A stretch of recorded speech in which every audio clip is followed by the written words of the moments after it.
They laughed at him the moment he arrived.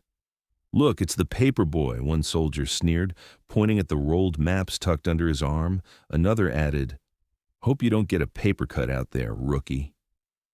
The nickname stuck. Paperboy. To them, he wasn't a real soldier, just a cartographer with a backpack full of maps. But what none of them knew was that in less than 24 hours, those papers would decide who lived and who didn't. Private Ethan Ward had been stationed at Fort Blackridge for only 3 weeks. While others carried rifles and ammo belts, he carried charts, compasses, and markers. His duty was to assist with terrain analysis and logistics support, a job most dismissed as desk work. He didn't look the part of a fighter, tall, thin, with glasses that kept sliding down his nose. When others trained on the range, he spent his hours hunched over weathered maps in the dimly lit planning tent, and the soldiers noticed.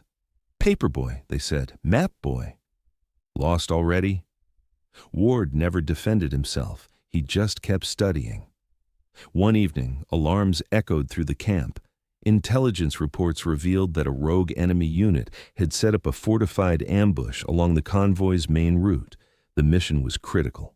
Secure a mountain pass before dawn to prevent reinforcements from being cut off. Commanders debated in frustration. The convoy had to move, but the main road was a death trap. Satellite feeds were unclear. Drone footage was useless in the canyon shadows. That's when Captain Ramirez glanced at Ethan Ward. "You, Paperboy," he barked. "You've been staring at maps for weeks. You see anything we don't?" Every soldier in the room smirked. It was a joke, asking the map boy for real solutions. But Ward didn't flinch. He unrolled a battered topographic sheet, its edges smudged with notes and markings. His finger traced a faint contour line. "There's a secondary ravine here," he said calmly. "It doesn't show up on satellite scans because of shadow cover. If we move through it, we bypass the ambush entirely." The room went silent.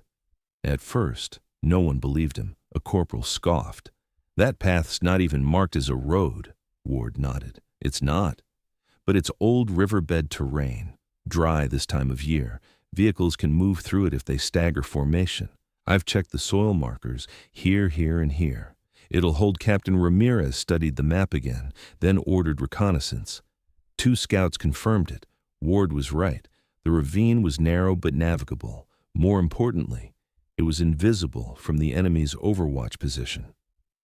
When the plan was relayed to the unit, every eye turned toward Ethan. For the first time, no one called him Paperboy. Under moonlight, the convoy rolled forward, not along the main road, but into the dry ravine Ethan had identified. Engines rumbled low, lights off, silence heavy in the canyon air.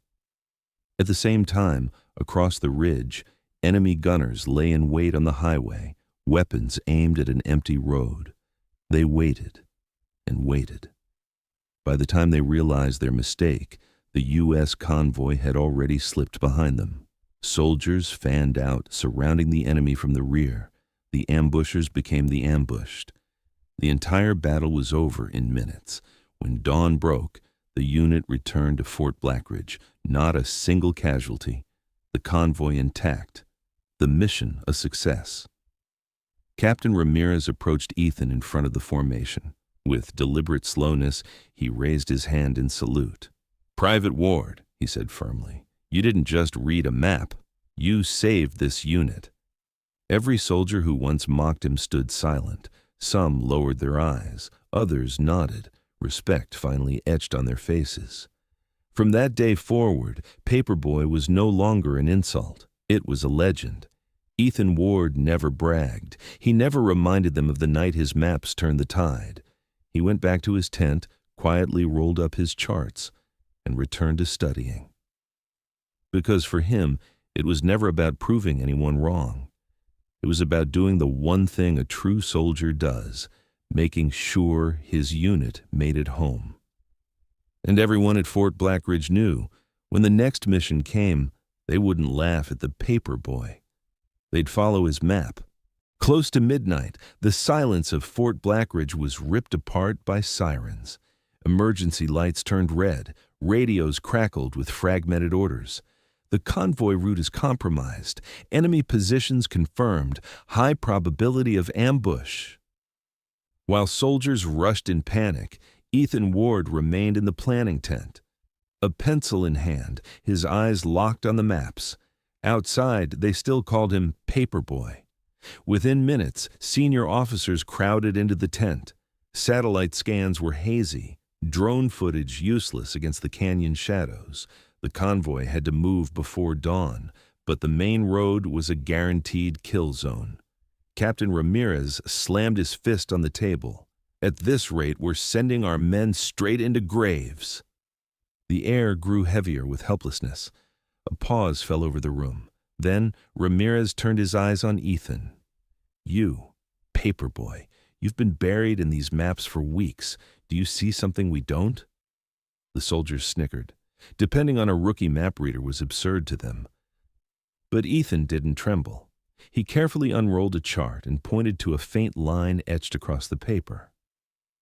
Here, he said in a calm, steady voice. An old riverbed. It doesn't show on satellite because of shadow cover. This time of year, it's dry. If vehicles stagger their formation, the ground will hold.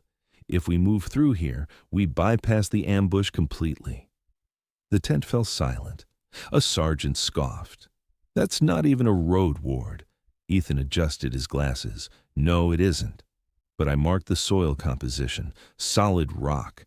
It will carry weight. And more importantly, the enemy's line of sight doesn't cover this sector. Ramirez wasted no time. He sent 2 scouts. Minutes dragged until the radio hissed with confirmation. He's right. The ravine is clear. It's passable. All eyes turned to Ethan. The same Paperboy they mocked just hours ago had become the unit's only way forward. And for the first time, silence in the tent carried the weight of respect. As dawn approached, the convoy rolled out.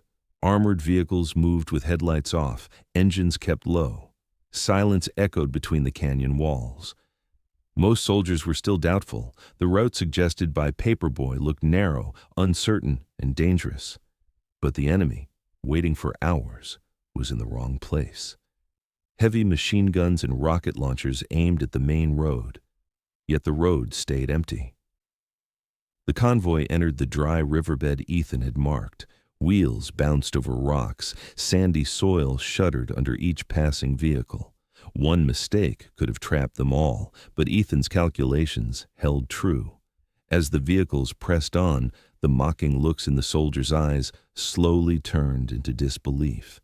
A sergeant muttered under his breath, "This actually works." Suddenly, explosions thundered from the ridge above. The enemy, expecting a convoy on the highway, realized too late that they had been outflanked. Thanks to Ethan's route, the unit had completely surrounded them from behind. In minutes, the ambushers became the ambushed. Gunfire, blasts, shouts, but beneath it all, one truth rang clear. Paperboy's map had changed the entire operation. The battle was brief. When the convoy returned intact at sunrise, the base gathered in silence. Pride replaced doubt. Captain Ramirez stepped forward in front of the entire unit. He did something no one expected. He saluted the cartographer. "Private Ward," he said loudly, "you didn't just read a map. You changed the fate of this operation." Some soldiers lowered their heads. Others folded their hands behind their backs. But none of them laughed. From that day on, no one called Ethan Paperboy.